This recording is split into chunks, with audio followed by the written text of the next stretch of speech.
இன்று நான் பேசப்போவது மனித வாழ்க்கையின் மிகப்பெரிய ரகசியம் பற்றி. நாம் எல்லோரும் ஒரு நாள் சந்திக்க வேண்டிய அந்த நொடி பற்றி. இந்த உலகத்தில் எவ்வளவு நாள் வாழ்ந்தாலும், எவ்வளவு சம்பாதித்தாலும், எவ்வளவு உயர்ந்த நிலை அடைந்தாலும் ஒரு நாள் இந்த சரீரம் மண்ணாகும்.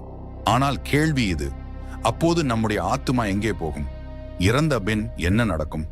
பரலோகம் உண்மையிலேயே இருக்கிறதா? இருந்தால் அது எப்படி இருக்கும்? வேதாகமம் மிகவும் தெளிவாக சொல்கிறது. எபிரேயர் 9:27, மனுஷருக்கு ஒரு முறை சாவதும் அதற்கு பின்பு நியாய தீர்ப்பும் நியமிக்கப்பட்டிருக்கிறது. மரணம் முடிவு அல்ல, அது ஒரு கதவு. இந்த உலக வாழ்க்கையிலிருந்து நித்திய வாழ்க்கைக்கான ஒரு மாற்றம். ஒரு விசுவாசி இந்த உலகத்தில் கடைசி மூச்சை விடும் அந்த நொடி அவர் இருளில் விழுவதில்லை, அவர் வெறுமையில் மறைவதில்லை, அவர் தேவனுடைய சமூகத்திற்குள் அழைக்கப்படுகிறார். 2 கொரிந்தியர் 5:8, சரீரத்திலிருந்து பிரிந்து கர்த்தரிடத்தில் வாசம் செய்வதே மேல். அதாவது இந்த உடலை விட்டு பிரியும் அந்த நொடியிலேயே கர்த்தரின் சமூகத்தில் இருக்கிறோம்.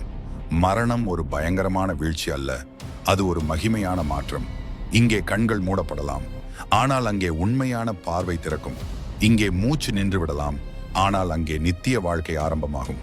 ஒரு விசுவாசி மரிக்கும் போது அவர் தனியாக இருப்பதில்லை. லூக்கா 16:22, பிச்சைக்காரன் இறந்து தூதர்களால் ஆபிரகாமின் மடியில் கொண்டு செல்லப்பட்டான். இங்கே நாம் ஒரு ஆறுதலை காண்கிறோம்.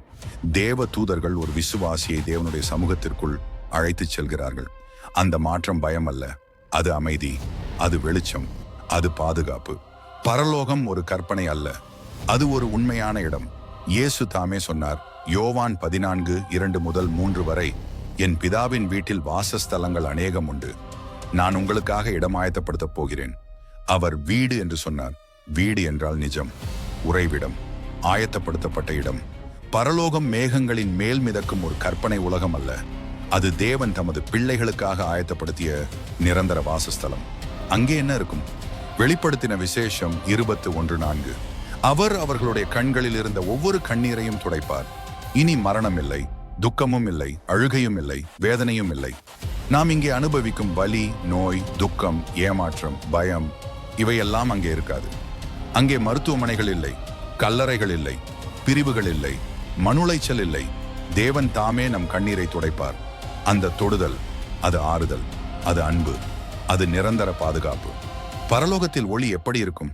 வெளிப்படுத்தின விசேஷம் 21:23, அந்நகரத்துக்கு சூரியனும் சந்திரனும் தேவையில்லை, தேவனுடைய மகிமை அதற்கு ஒளியாக இருக்கிறது.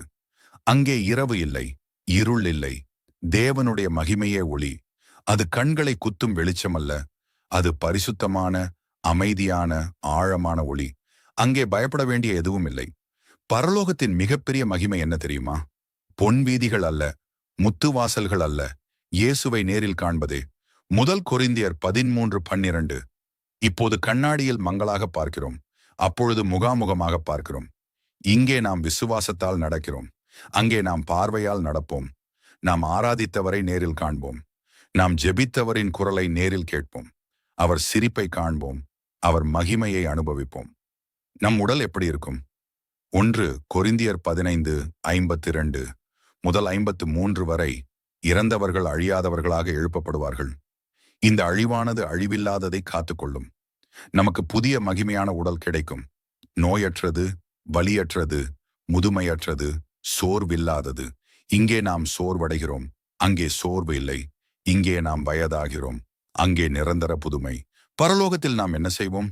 வெளிப்படுத்தின விசேஷம் 7:9 முதல் 10 வரை, ஒரு பெரிய கூட்டம் சிங்காசனத்தின் முன் நின்று தேவனை ஸ்தோத்திரிக்கிறது. அங்கே ஆராதனை இருக்கும், ஆனால் அது கட்டாயமான சடங்கு அல்ல, அது நன்றியுணர்வு, இரட்சிக்கப்பட்ட மகிழ்ச்சி. அங்கே யாரும் போட்டியிட மாட்டார்கள், யாரும் உயர்வு தேட மாட்டார்கள், எல்லாரும் ஒரே மகிழ்ச்சியில் ஒன்றிணைவார்கள். நாம் நம் அன்புக்குரியவர்களை மீண்டும் காண்போமா?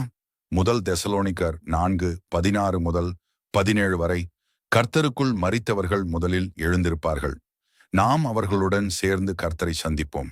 ஆம், கர்த்தருக்குள் மரித்தவர்களை மீண்டும் காண்போம். அது ஒரு தற்கால சந்திப்பு அல்ல, நிரந்தர ஒன்று சேர்தல். இனி பிரிவு இல்லை.